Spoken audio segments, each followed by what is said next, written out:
Good afternoon. My name is Brian O'Hara, B-R-I-A-N, O''H-A-R-A. I am the Minneapolis Police Chief. This has been a very difficult week for our community here in Minneapolis. As we continue to move along this difficult path of healing, I want the community to know that even in the face of evil, the Minneapolis Police Department and all of our law enforcement partners collectively stand together with you. We stand with our families that have been affected by this senseless violence, as well as with the parish community. We will continue to be here for all of you. The men and women of the Minneapolis Police Department who responded yesterday did not hesitate. At 8:27 a.m., 911 began to receive initial calls of shots being fired.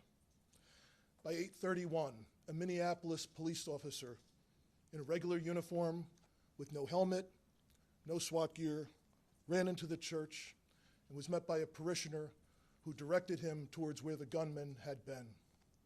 The parishioner later told me that was the first time that he, the children, and others there had any sense that they might be safe and survive. The members that responded yesterday exemplified the motto that is on the Minneapolis Police Squad cars: to protect with courage and to serve with compassion. All of our law enforcement partners, first responders, and many children, members of the school staff, and parishioners of Annunciation Catholic Church all showed incredible courage yesterday in the face of unspeakable horror. As the investigation continues, we will continue working alongside our county, state, and federal law enforcement partners as we continue to be critical as we piece together exactly what happened. At this time, we have identified a total of 20 victims that had injuries resulting from gunfire, including the 8- and 10-year-old who were killed yesterday. 15 of the injured are children between the ages of 6 and 15. 3 of those injured are adults in their 80s. Those who remain hospitalized need all of our support as we continue to pray for a speedy recovery for all of our victims. During the processing of the scene at Annunciation Church yesterday, 3 shotgun shells were recovered, along with approximately 116 rifle rounds. 1 live round was recovered from a handgun that appears to have malfunctioned as the shooter attempted to use it and became stuck in the chamber. There were 4 search warrants that were executed yesterday. 1 at the church, the others were executed at residences believed to be associated with the shooter. One of those residences was in the city of Minneapolis, a second one was in Richfield, and a third one was in St. Louis Park, which are both bordering municipalities. Additional evidence was recovered as a result of these warrants. Literally hundreds of pieces of evidence have been recovered thus far, which include electronic devices that will be further searched and processed. It now becomes our job collectively with all of law enforcement to process that evidence. And so this investigation will continue, and we will follow all of the evidence to its logical conclusion. I am aware, however, that this may not ultimately provide the answers that our public is looking for. When something terrible happens, the public expects law enforcement to provide some explanation for what happened. But the reality is, this is an unthinkable, completely senseless act. Violence perpetrated against children worshiping at Mass. And no investigation, no evidence will ever be able to make sense of such an unthinkable tragedy. That being said, we will do our best to determine and identify a specific motive. What we have seen so far is this is an individual who, unfortunately, like so many other mass shooters that we have seen in this country too often and around the world, had some deranged fascination with previous mass shootings and very disturbing writings that demonstrate hatred towards many different individuals and different groups of people. And he fantasized about the plans of other mass shooters. Unfortunately, again, this has become all too common in our society. That being said, we know ultimately the purpose of the shooter's actions was to obtain notoriety for the shooter themselves. That being said, I have only said the name of this shooter once, and I'm asking members of the media to stop saying the shooter's name. That was the whole purpose of why he did this heinous act, to obtain that notoriety for themselves. As schools in our city are beginning to start this week and next, we are working with all of our law enforcement partners, county sheriffs, state troopers, and surrounding municipalities that are helping the city of Minneapolis as we step up police presence both in and around schools and around all of our houses of worship in the city. Many of our law enforcement partners are also supplementing patrols, and we could not be more grateful. This has truly been a collective effort in partnership with our community. We also must say that we will be forever in debt to all of the doctors, nurses, and paramedics who responded, who are caring for these victims in this incident. I cannot tell you how incredibly grateful we are for all of the love and support that has been pouring in from all around the country, both for the first responders who initially responded, entered that church, and dealt with the unthinkable, and for all of the victims and families that have received that love and support as well. The Minneapolis Police Department and our community have a long road ahead of us to heal, and we need everyone to continuing to show their support after the cameras once again leave this city. I'd like to invite up the Acting United States Attorney for the District of Minnesota, Joe Thompson.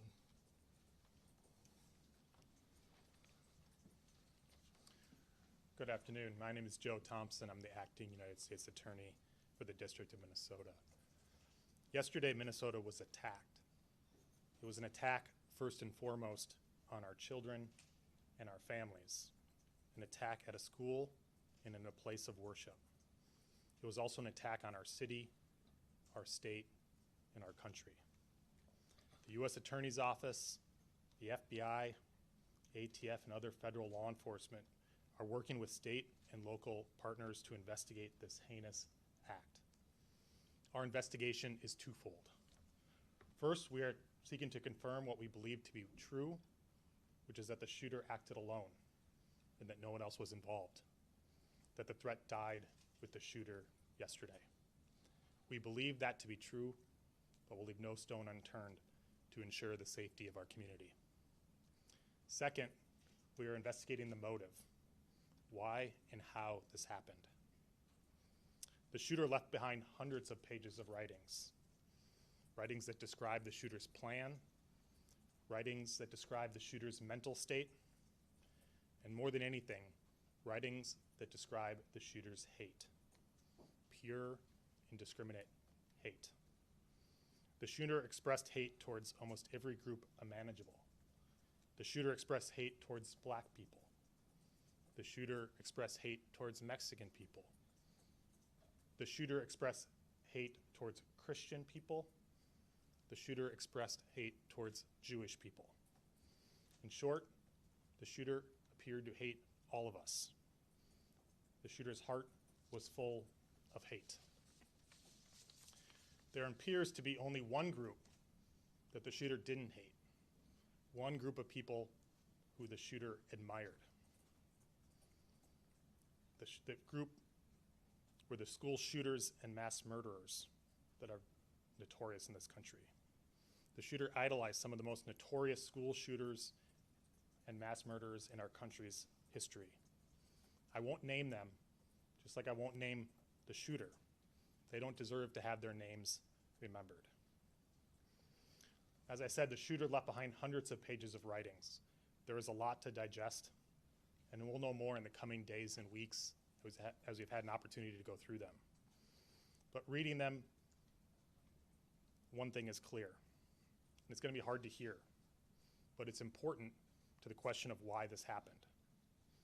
More than anything, the shooter wanted to kill children, defenseless children. The shooter was obsessed with the idea of killing children. The shooter saw the attack as a way to target our most vulnerable among us while they were at their most vulnerable at school and at church. I won't dignify the shooter's words by repeating them. They are horrific and vile. But in short, the shooter wanted to watch children suffer. Yesterday was a tragedy for the city and our state. My heart goes out to the entire Annunciation community. Their loss is unimaginable. I want the state of Minnesota to know that when a tragedy like this occurs, we all stand together. Federal, state, and local law enforcement work together side by side. The FBI, the ATF, the BCA, Minneapolis Police Department, the Hennepin County Sheriff's Office, the Hennepin County Attorney's Office, including their victim advocates who have been working with the families yesterday and today. The list goes on. This has been a tough summer for Minnesota, but I take heart knowing that we all stand together in confronting this evil. Thank you. I'll turn it back to Chief O'Hara. We'll open it up for some questions and answer what we can. The FBI Director Kash Patel put out some details today, including that there was a threat against President Trump, that there were some messages such as Israel must fall and free Palestine, and that it is being investigated as a hate crime, and there's evidence of a hate crime. Can you speak to what the FBI Director put out? I haven't talked to Director Patel, but certainly there's evidence of hate. As I mentioned, the shooter expressed hate towards many groups, including the Jewish community and including President Trump. So obviously, as in most cases where there's a mass shooting at a house of worship or a school, federal law enforcement will work with state and local law enforcement to investigate to make sure what happened. We know what happened and we prosecute as appropriate. One of the, I would just add to that, Matt, that there is no question in this case that this shooter intended to terrorize the children, the school members of the school community, the parishioners were inside of that church. So whatever label we want to put on it is regardless of the fact that it is very clear that this shooter had the intention to terrorize those innocent children. Sorry. one of the manifestos, I guess, mentions a belief that the shooter was under an FBI investigation. Is anyone able to say whether or not that's true, or whether this person showed up on any watch list or any federal radar at all? Yeah, we did a check of all of our holdings, the FBI holdings, and he was not in our holdings prior to this incident, so we didn't have anything on him at that time. Okay. And is there any kind of mental health diagnosis that anyone is aware of? There is no diagnosis that I'm aware of that I can share. I can tell you we are not aware of any state-ordered mental health commitments for this individual. Chief, could you talk about, we're hearing some new details come out about the moments inside the church. Yes. About the doors being locked, how that might Yes. have protected some kids. Could you talk to us about that? So the question was about the doors being locked at the church.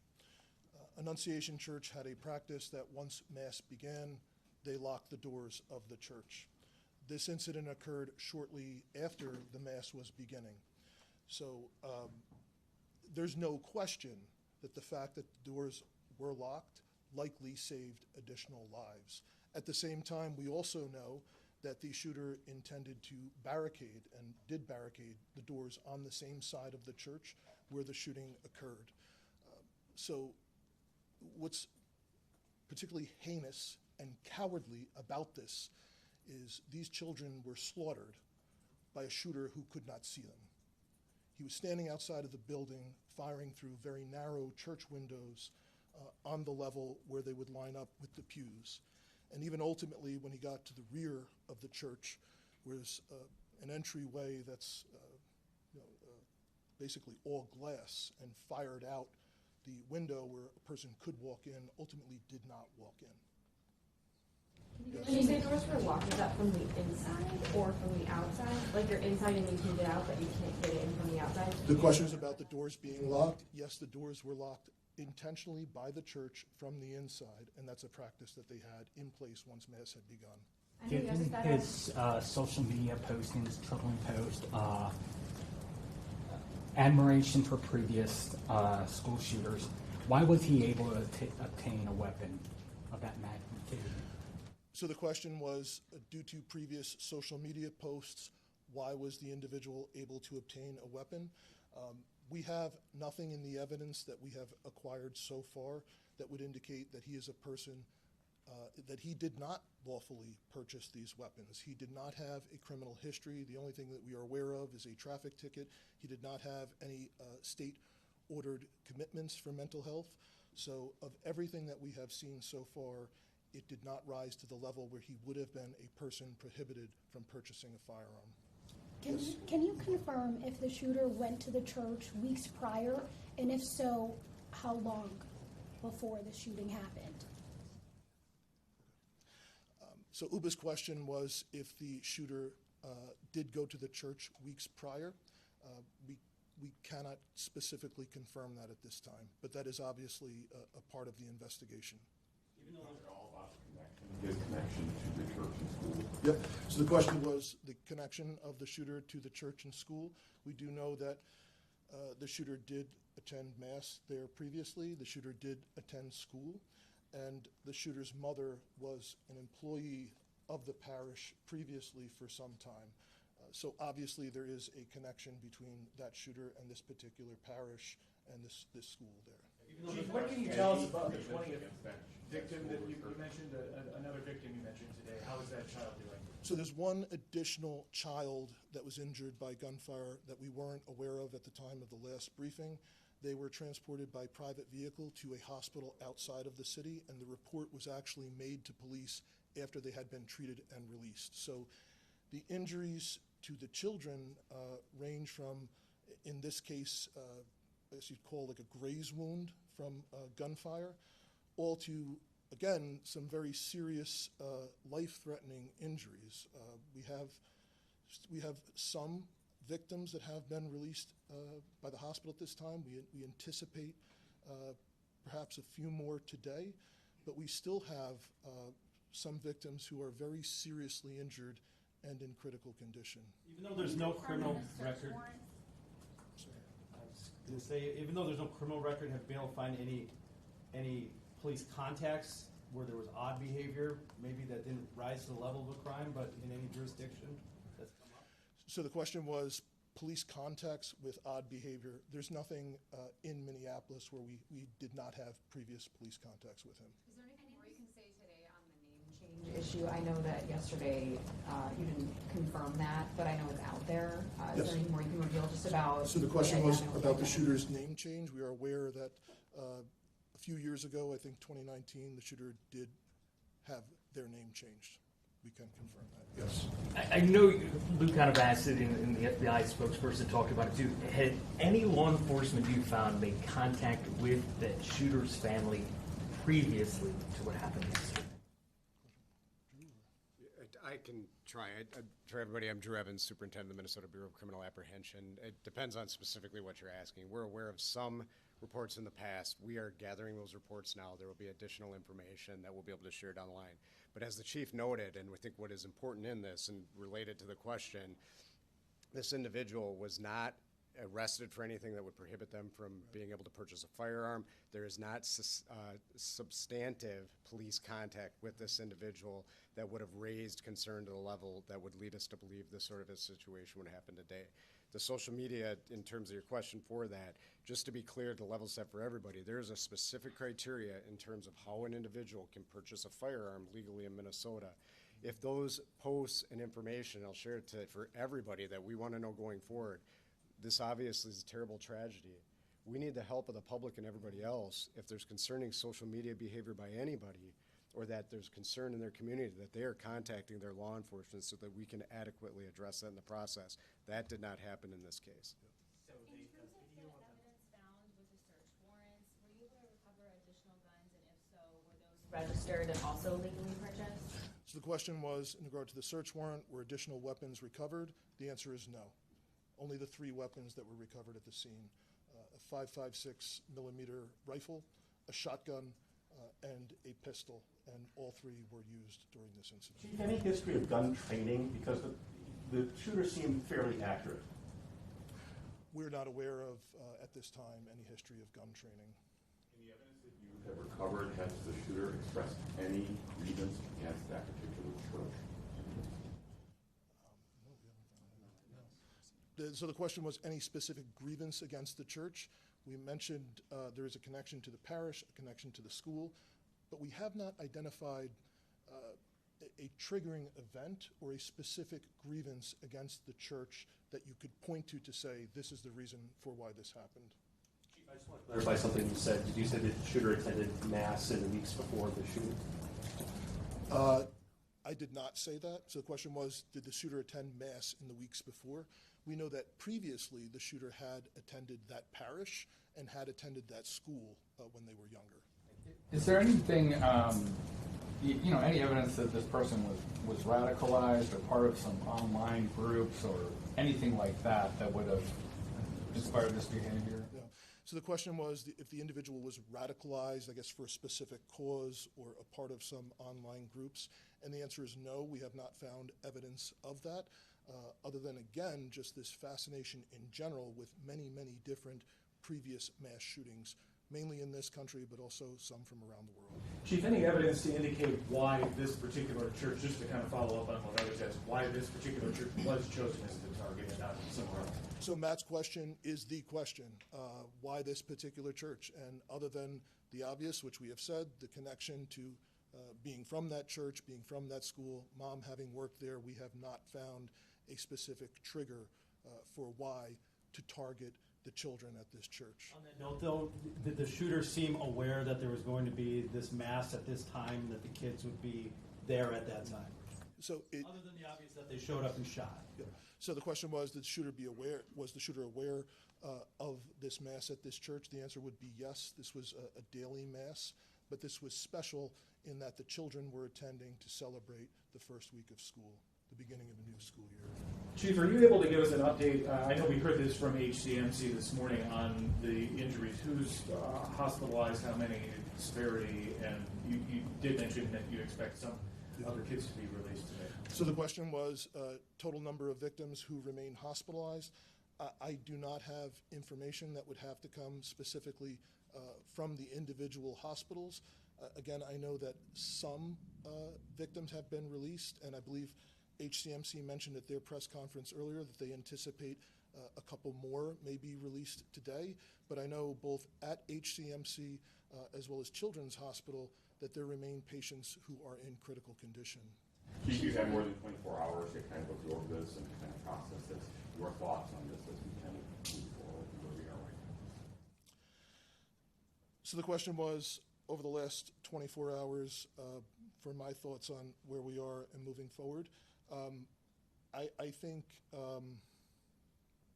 we had dozens of police officers that responded, that entered there. I shared a story that one parishioner had shared with me of the relief they had seeing an officer running in towards the danger. And I know from dozens of officers who did respond that ran into the church and saw the unthinkable with all of these children so seriously injured, and other children that had blood on them, from not because they were injured, but because of blood that was shared from other kids. And just how confusing it was for the officers, because no one knew if there was specifically just one shooter, if there were perhaps improvised devices that were there to go off. So I think the officers, and that were then joined by state troopers and county sheriff's deputies and all of federal law enforcement officers and others that responded very, very quickly, and I just think did an incredible job at trying to ensure that the threat was eliminated, there were no additional threats, but also trying to triage as quickly as possible and get the injured to the hospital. And I think EMS, all the first responders, did an amazing job. And I think going forward, we're going to learn countless stories about many children and the heroic acts that children there did. as well as staff members and other parishioners. So I know this is, incredibly horrific and just an unthinkable situation, but despite all of that, I think there's going to be countless lessons of bravery from young children all the way up to elders in our community. All right, we'll take one more, perhaps from somebody who's not yet had a chance. Chief, have you Is that spoken? you? I think I have, but have you got that one? Go ahead. Go ahead. Yeah. Have you guys spoken with the shooter's parents, and have they said anything about past mental health history? And do you guys, as law enforcement, believe there might have been any red flags that might have been missed?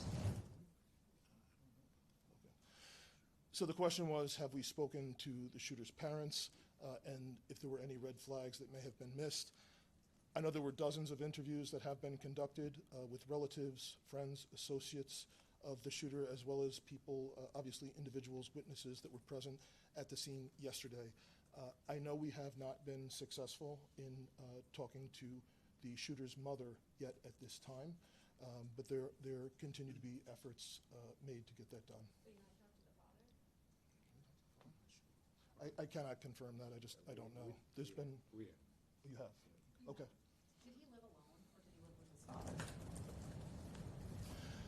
Well, the question was, did he live alone or live with his father? There's 3 residences that are associated with this individual. I can't verify right now which residence he was staying at immediately prior to the shooting, but that's obviously something that will come out with the investigation as it continues.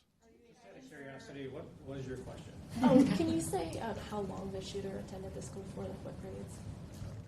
Yeah. So the question was, how long did the shooter attend? Okay. But I don't know the period of time exactly. Is there surveillance video available? Not that we want to see it, but that you can review to know like how long he was shooting and how he snuck up and stuff like that. So the question was, is there surveillance video? And the answer is yes, there's surveillance video at the church. That's how we know for sure he did not enter and did not fire at all from inside the church. And do you know how long the shooting took place? We will know that for sure. The question was, how long did the shooting take place? So the first call to 911 was... I just mean like the shots being fired for how many seconds or minutes? Yeah. Yes, we will be able to figure that out. We will be able to pinpoint that. Yes. Thanks so much for your time today. You're quite hot, Chief. We have a lot more yet to get done today, so I appreciate again your partnership in helping us get these messages out. Thank you. In the interest of not seeing the shooter's name, you've guided